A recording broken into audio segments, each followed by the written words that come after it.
Start with the NBA story everyone is talking about. The opening tip, Scottie Trippin. His book comes out next week. An excerpt today published in GQ in which he truly takes great umbrage at the way he was portrayed by Michael Jordan in the films The Last Dance. He said, I watched the doc at home in Southern California with my 3 teenage boys. Couldn't believe my eyes. On second thought, I could believe my eyes. I spent a lot of time around the man. I knew what made him tick. How naive I was to expect anything else. Scottie Trippin, your ass tripping, homie. Now, in your book that just got released called Unguarded, you made some wild claims and accusations about Michael Jordan that I just found utterly insane. Now, we're going to go through some of these things Scottie said, and we're going to break down why, in my personal opinion, Scottie Trippin, he feeling some type of way, and I don't understand what it is about Scottie that got him tripping, man. Now, one segment of the book, Scottie claims that he was always overlooked, that he was always looked at as just a supporting cast to the 90s Bulls teams that won 6 championships. Everybody always looked at Jordan as just being the man and everybody else just being Michael Jordan's supporting cast. Let me get this straight, Scottie. In the documentary, The Last Dance, Jordan personally admitted that he would have never won any of those championships if it weren't for you. He helped me so much in the way that I approached the game, the way I played the game. Whenever they speak Michael Jordan, they should speak Scottie Pippen. When everybody says, well, I won all these championships, but I didn't win without Scottie Pippen. And, you know, that's why I consider him my best teammate of all time.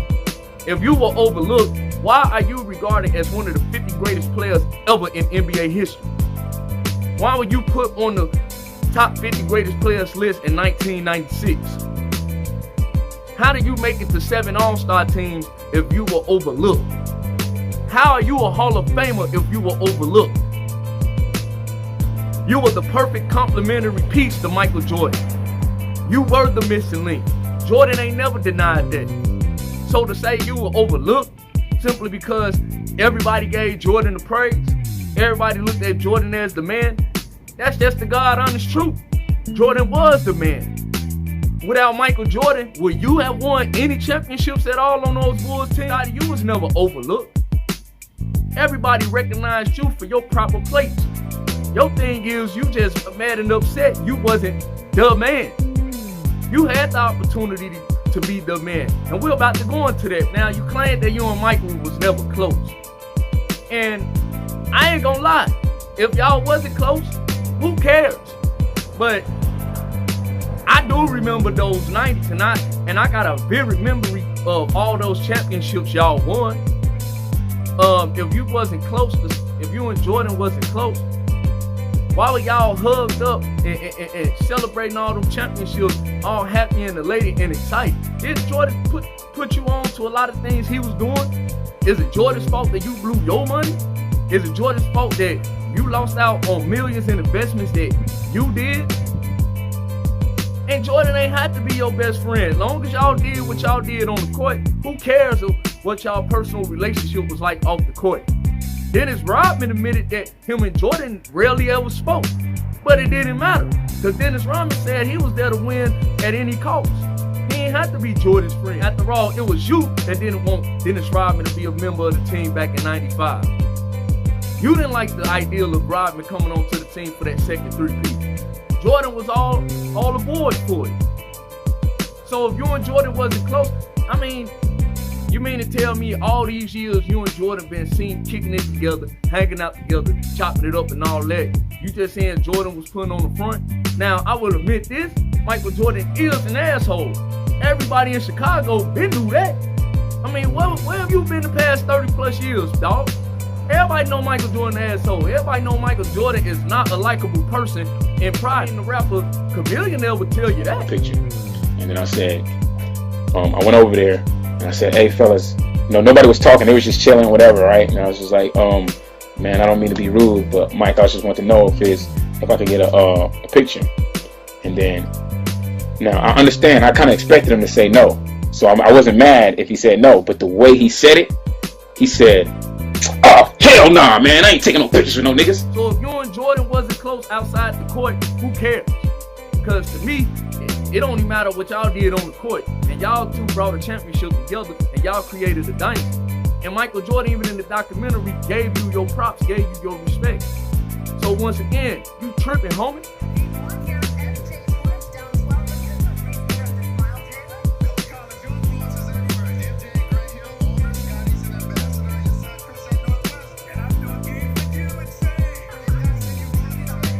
Then in your book, you make this wild accusation that Jordan wouldn't have been a superstar if it wasn't for you. Let's do a little bit of history, man. You came to the league in 1987. In 1987, Michael Jordan was regarded as one of the best, if not the best, offensive player in the game. In 1987, Michael Jordan was already a superstar. You didn't become a member of the starting lineup until 1989. In 1989, Michael Jordan was probably the second best player in the NBA after Magic Johnson. In 89, when you became a starter, Michael Jordan was an MVP already, a Defensive Player of the Year already, a 3-time All-Star already, a 2-time Slam Dunk champion already. In the year prior that he had won his first ever playoff series. And for all you nut huggers out there that be claiming, Michael Jordan didn't win no playoff series until Scottie Trippin came along. In 1987, when Pippen got drafted, Michael Jordan had just scored 37 points a game for the Bulls that year. He led that team to the playoffs himself.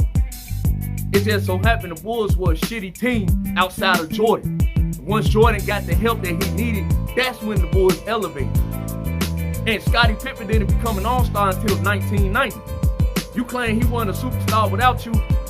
Who had a migraine in Game 7 of the 1990 Eastern Conference Finals against the Pistons? Who got hit in Game 6 of the 1989 Eastern Conference Finals against the Pistons and couldn't finish out the game? Was that Jordan's fault? Or Jordan was still dominating? Who initiated the Jordan rules to stop one player? Bill and Bill and the Pistons admitted they weren't worried about you. They made those Jordan rules to stop Michael Jordan. And Michael Jordan elevated his game because he was willing to accept that challenge. So to say that Michael wouldn't have been a superstar without you, Michael Jordan was already a superstar before your ass even came to the team. Michael Jordan, after you got to the team, rose from a superstar to a global icon. So for you to put that bullshit in your book, Scottie, you tripping hard, homie. I just don't understand why you would make those outrageous claims just to sell a book. But I digress. You claim you were a better teammate. You were more nice and kind to your teammates. Steve Kerr, Tony Kukoc and them admitted that in the Last Dance documentary. It's no secret that Jordan was harsh on his teammates. It's no secret that Jordan didn't mess around and wasn't buddy and all friendly with his teammates. Yeah, that's true. If you talking a better teammate in that regard, hey, you ain't got no argument for me in that regard. But one thing that Jordan admitted in the documentary and also in his book, For the Love of the Game, Michael Jordan admitted that if he hadn't been that harsh on his teammates, if he hadn't been that stern to elevate his teammates' level of competitiveness, the Bulls wouldn't have been the dynasty that they became. And if you was a weakling, you didn't deserve to play alongside Michael Jordan. You knew that, Scottie. You just got a little bit more capacity for Jordan. So in regards to being a better teammate on that, I give you that. But this one I'm gonna go opposite of you claiming that you were the better teammate. Michael Jordan played, didn't matter if he won or lose. Michael Jordan never checked himself out of a game if he didn't get the ball. In a couple of those championship clinches, Michael Jordan didn't even take the final shot. John Paxson in 93 and Steve Kerr in 97. What did you do in Game 3 of the 1994 Eastern Conference Semifinal Series against the New York Knicks? Bill Jackson designed the play that had you throw the ball out of bounds, give it to Tony Kukoc. What did you do? Cry like a little bitch and took yourself out of the game, left your teammates hanging. Yeah, Tony Kukoc hit the game-winning shot, but that caused the uproar amongst your teammates. Why was Bulls All-Star and team leader Scottie Pippen on the bench at the crucial climax of last night's showdown with New York? Called a timeout and designed a play for Tony Kukoc. Scottie Pippen refused to go back in. Instead, he went to the end of the bench, necessitating a second timeout. Pippen and Jackson got into a cussing match, but Scottie still refused to budge. Survives without Scottie. Tony Kukoc hit a 22-footer to win it for the Bulls. And later, Pippen admitted it was a well-called play by Jackson. Selected your teammates simply because you was on some selfish shit. When Jordan left the first time, you had the chance to be the man. And you couldn't get the Bulls past the Knicks in 94. Y'all lost in Game 7. And what happened the very next year in 95? When Michael Jordan came back, y'all were 34-31 on the verge of being out of the playoffs. So if you was the man, if you was a better teammate, you would have elevated your teammates' play. You couldn't do that in either 94 or 95. Jordan came back, y'all went 13-4 to finish out their regular season. And then after they all lost in the playoffs, what did Jordan do? Elevating his game some more. Y'all won 3 more championships. Yes, you contributed to it. Yes, you were a vital part of that. But to say that you're the better teammate, I agree on the compassion part, but I disagree in the overall scheme of you claiming that you're the better teammate, because your actions showed you that you were a coward. Now, as far as you claiming Jordan getting paid for The Last Dance and y'all ain't getting nothing, you agreed to do the documentary. I'm pretty sure you had some paperwork in a contract that would allow your likeness and your image to be displayed through the documentary. If that happened and you signed the contract, should we be blaming Michael Jordan for getting paid and you didn't? Now, I will say this, if y'all all agreed to get paid and Jordan took the money y'all ran, then yeah, Jordan deserves to get blamed for that. But I don't know.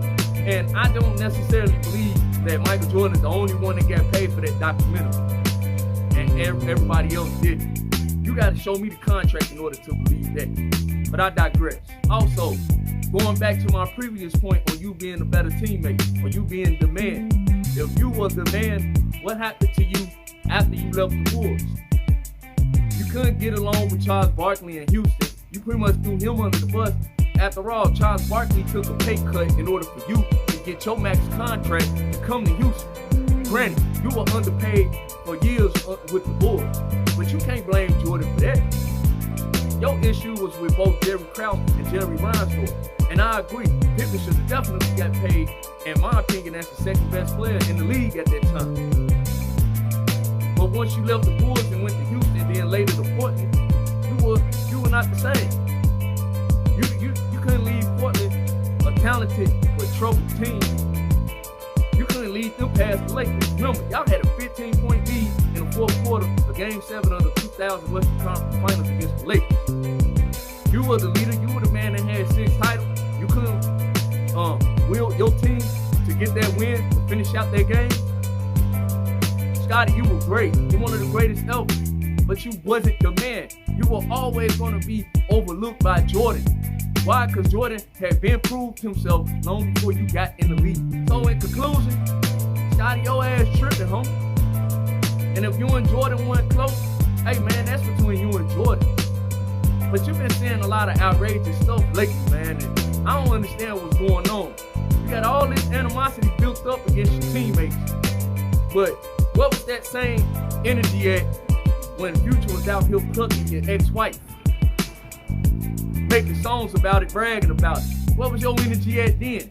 You were silent on the issue. Took the broad back, and she ended up still divorced. Scottie, I got none but the utmost respect for you as a player. I'ma always ride for you as a player on the 90s Bulls dynasty. But lately, homie, you tripping. I don't know what's going on. Maybe you still grieving.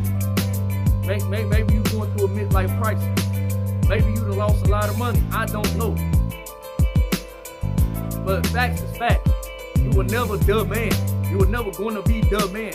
And when you had the opportunity to rise up to be the man, you flummed. You wasted that opportunity. In 94, you didn't get it done.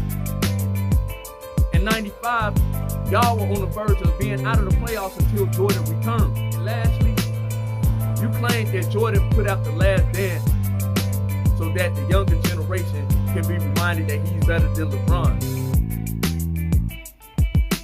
Even an idiot knows that Michael Jordan is better than LeBron James. I'm sorry, but I ain't putting no player as the greatest of all time if he lost way more championships than he's won. time for as great as he is, in cultural influence, he still pales a little bit in comparison to Jordan. Because after all, Michael Jordan been retired from the league, what, 20 years? And people still lining up in droves outside of shoe stores all the time looking to buy Jordans. Scottie, you tripping? Get it together, homie. I'm out. Michael Jordan is the greatest player to ever put on shoes and play in our game. No doubt about it. The way LeBron James played, Michael Jordan was never asked to play that way because I took that away from him. I was the point forward. I was the facilitator. Michael Jordan is a scorer. He was a defender. He played the game as complete as LeBron James did when he needed to, but he was asked to score the basketball, and that's what he was great at. And there's no game that I would ever play in and pick LeBron James over Michael Jordan.